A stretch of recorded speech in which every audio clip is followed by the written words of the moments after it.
சூப்பராக இருக்கிறேன். ஸோ அந்த சூப்பரான நாளோட இன்னைக்கு வந்து நல்ல ஒரு ஆரோக்கியமான புட்டுன்னு செய்து காட்ட போகிறேன். நாங்கள் ஸ்ரீலங்காக்கள் கூடுதலாக வந்து புட்டு சாப்பிட்டு கொள்வோம்.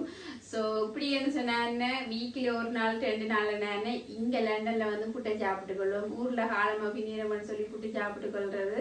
ஸோ புட்டை வந்து ஸ்ரீலங்கன் தமிழாக்களால் மறக்க முடியாதுன்னு சொல்லப்படுகிற ஒரு உணவுன்னு சொல்லலாம். அப்படி ஒரு உணவு தான் அந்த புட்டு. ஸோ புட்டு சாப்பிடாதவ யாருமே இருக்க மாட்டோம். ஸோ ஆனால் வந்து இந்த புட்டு பார்த்தீங்கன்னு சொன்னால் கொஞ்சம் ஹெல்த்தி, கொஞ்சம் நிறைய ஹெல்த்தியானதும் சுவையும் வந்து சூப்பராக இருக்கக்கூடிய புட்டு தான் செய்து காட்ட போகிறேன். இந்த புட்டை பார்த்தீங்கன்னு சொன்னால் கொஞ்சம் வித்தியாசமான முறையில் நான் உங்களுக்கு செய்து காட்ட போகிறேன். குழல் புட்டு தான் செய்ய போகிறேன்.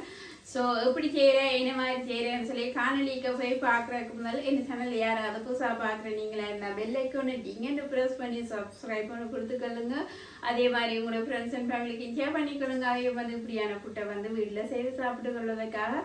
ஸோ இப்போ காணொலிக்கு போய் பார்த்துக்கொள்வோம் எப்படி இந்த குரக்கன் மாப்புட்டை நான் உங்களுக்கு செய்து காட்ட போகிறேன். ஸோ குரக்கன் மாப்புட்டி செய்கிறதுக்கு முதல்ல வந்து குரக்கன் மாவை வந்து அவிச்செடுக்கணும். முதல் வந்து மாவை நல்லா அவிய விட்டு அதை எடுத்து பிறகு வந்து தண்ணி விட்டு அதை குழைச்சி கொத்தி எடுக்க நல்ல ஒரு சுவையாக இருக்கும் அந்த குரக்கன் மாப்புட்டு. ஸோ வந்து இப்போ நானும் அப்படித்தான் செய்ய போகிறேன்.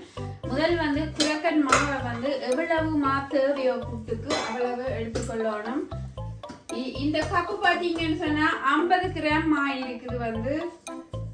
ஸோ இப்படி வந்து நீத்துப்பட்டின்னு நாங்கள் ஸ்ரீலங்காவில் சொல்லிக்கொள்வோம். ஸ்ரீலங்கா நாட்கள் இப்படி நீத்துப்பட்டியில தான் புட்டை வச்சு கொள்றது. ஸோ வந்து 150 கிராம் மா வந்து நான் இப்படி கப்பால் எடுத்துக்கிறேன். இந்த கப்பு வந்து 50 கிராம் நீங்க இல்லைன்னு சொன்னா ஒரு கப்பு உங்களோட அளவுகளுக்கு ஏற்ற மாதிரி எடுத்துக்கொள்ளலாம். பாத்தீங்கன்னு சொன்னா புட்டு பானை இதுல வச்சிருக்கிறேன். அடுப்பு ஆன் பண்ணி தண்ணி வந்து கொதிச்சுட்டு ஸோ வந்து இந்த மாவை இதுல வந்து அவிச்செடுக்க போறேன்.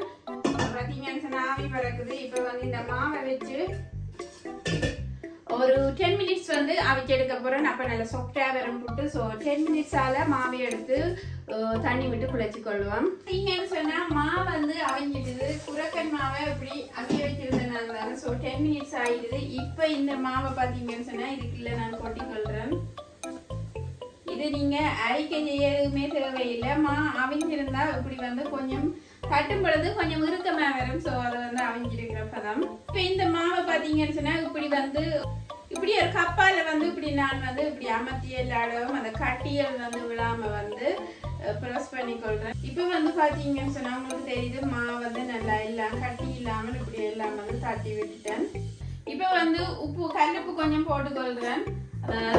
அதாவது புட்டு மாவுக்கு தேவையான உப்பு வந்து. ஸோ இப்போ பாத்தீங்கன்னு சொன்னா இந்த கப்பில வந்து கொதிக்கிற தண்ணி விட்டுருக்கிறேன். ஆவி பறக்கிற மாதிரி நல்லா கொதி தண்ணி விட்டு கொள்ளணும். இப்படி வந்து அந்த உப்பை வந்து கரைச்சி கொள்ளணும். இந்த இப்ப வந்து தண்ணியை மெதுவா வந்து இதுல கொஞ்சம் கொஞ்சமா விட்டு வந்து கிண்டி கொள்ளணும். குரக்கன் மாவுக்கு பெருசா தண்ணி தேவையில்லை. கொஞ்சம் தெளிச்சு கொஞ்சமா நீங்க அதை வந்து இப்படி மிக்ஸ் பண்ணி கொள்ளலாம். ஏன்னு சொன்னா அந்த பச்சை தன்மையானது குரக்கன் மா. ஸோ அதனால கொஞ்சம் தண்ணி போதுமானது. தண்ணி கொஞ்சம் கொஞ்சமா தான் விட்டு கொள்ளணும். கிட்டத்தட்ட ஒரு 4-5 டேபிள் ஸ்பூன் தண்ணி போதுமானது 150 கிராம் மாவுக்கு.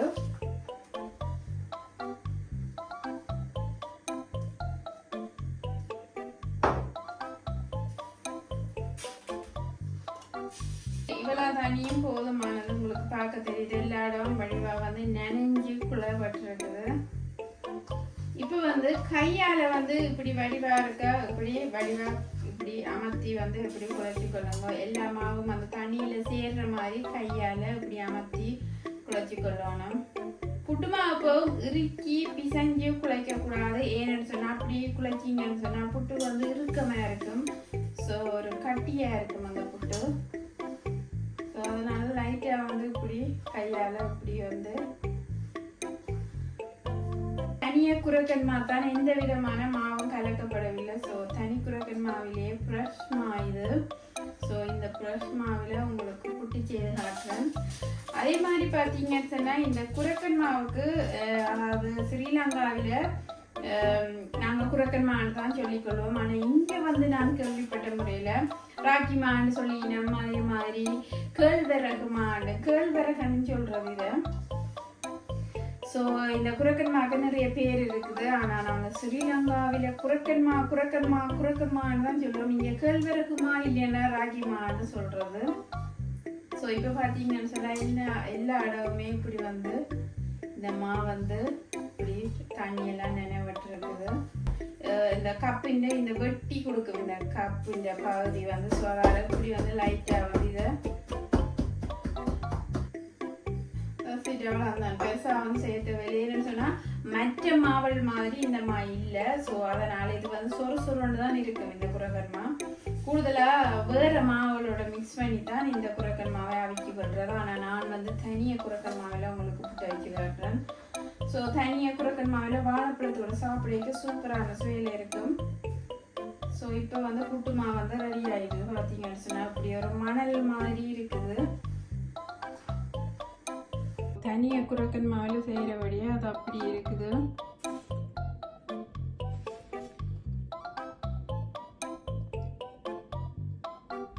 இப்போ வந்து இந்த மாவை வந்து திருப்பி வந்து பாயில் பண்ணி எடுக்க போகிறேன். தேங்காய் போட்டு அவிச்சு எடுக்க போகிறேன். இப்போ பார்த்தீங்கன்னு சொன்னால் இப்படி குழல்ல தான் புட்டை வந்து அவிச்சு கொள்ள போகிறேன். தண்ணி வந்து கொதிச்சு கொண்டு இருக்குது. ஸோ வந்து நல்லா தண்ணி கொதிச்ச பிறகுதான் குழல்ல புட்டை அவிக்கணும். அப்போ தான் புட்டு வந்து சாஃப்டாக வரும். தண்ணி கொதிக்காமல் புட்டை வச்சிங்கன்னு சொன்னால் சாஃப்டாக வராது. ஸோ இப்போ வந்து இந்த சில்லு வந்து இதுக்கு போட்டுக்கொள்கிறேன். அதாவது இந்த புட்டு குழலுக்கு போடப்படுற அந்த சில்லை வந்து போட்டுக்கொள்கிறேன். தேங்காய்ப்பு வந்து போட்டுக்கொள்கிறேன்.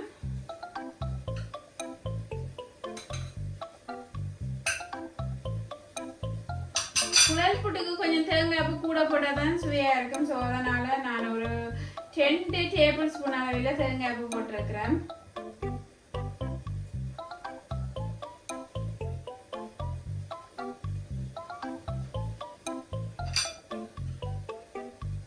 திருப்பியும் தேங்காய்ப்பு போட்டுக்கொள்கிறேன்.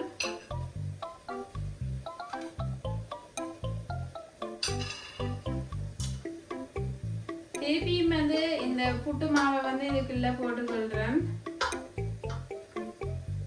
மாவை வந்து அமர்த்தி போடக்கூடாது. ஏன்னு சொன்னா புட்டு அவியாது. அதே நேரம் புட்டு வந்து சாஃப்டா அவியாது. ஸோ இதெல்லாம் வந்து புட்டு அவிக்கிறதுங்க டெக்னிக். ஸோ வந்து இப்படி வந்து மெதுவாக தான் புட்டு மாவை வந்து புட்டுக்குள்ளலுக்கு அதாவது போட்டுக்கொள்ளணும். இப்போ மேலுக்கும் தேங்காய்ப்பு போட்டுக்கொள்கிறேன்.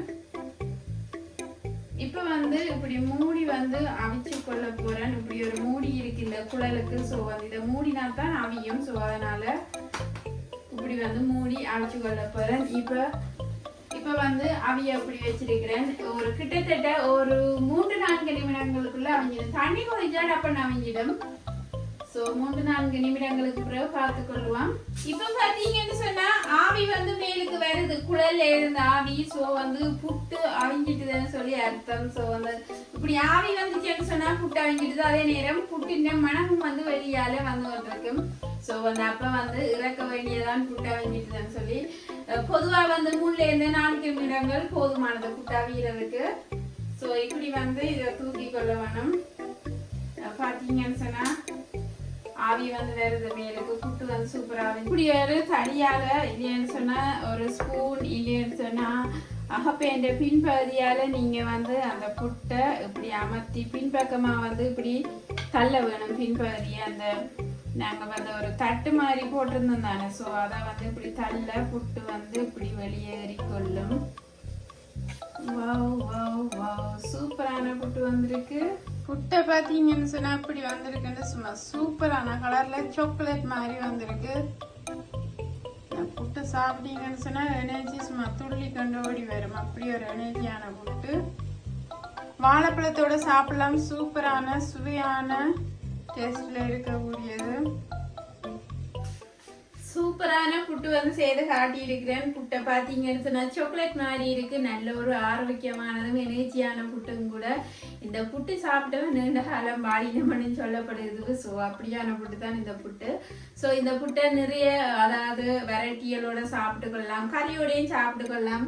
நான் வந்து வாழைப்பழத்தோட தான் சாப்பிட போறேன். நிறைய பேர் வந்து இந்த புட்டை வாழைப்பழத்தோட சாப்பிட்ருப்பீங்க. ஸோ கமெண்ட் பாக்ஸுக்கு கமெண்ட் போட்டுக்கொள்ளுங்க நீங்கள் சாப்பிட்ருக்கீங்களான்னு சொல்லி. அதே மாதிரி உங்களோட ஃப்ரெண்ட்ஸ் அண்ட் ஃபேமிலிக்கு ஷேர் பண்ணிக்கொள்ளுங்க இந்த புட்டு ரெசிபியை.